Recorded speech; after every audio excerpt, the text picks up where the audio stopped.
Sanibonani khala maphupho mawukuthi umusha la ekhaya besicela nje ukuthi subscribe ukuze-ke njalo masifaka la ku-YouTube channel yethu ungaphuthelwa noma ngabe nini. Uma ukuthi-ke le video uyibuka ku-TikTok besicela ukuthi uphuthume bakithi useshe lapha ku-TikTok ufike usifollowe.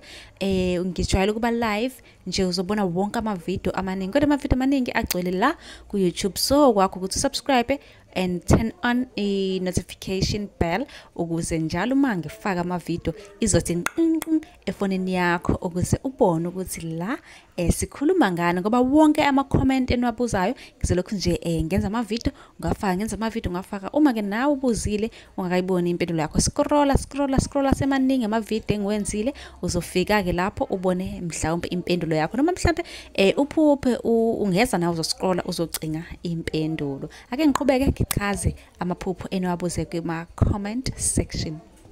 Ake sikhulume-ke manje ngomuntu ongasekho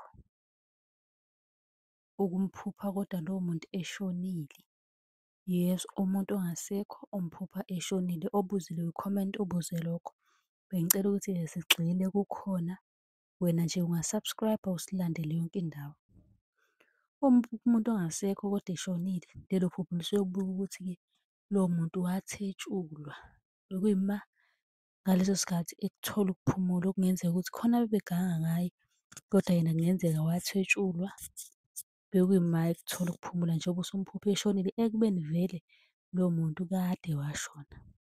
Bekuyimanje umoya wakhe ukuthola ukuphumula, okusho ukuthi la kade khona ubengakakutholi ukuphumula.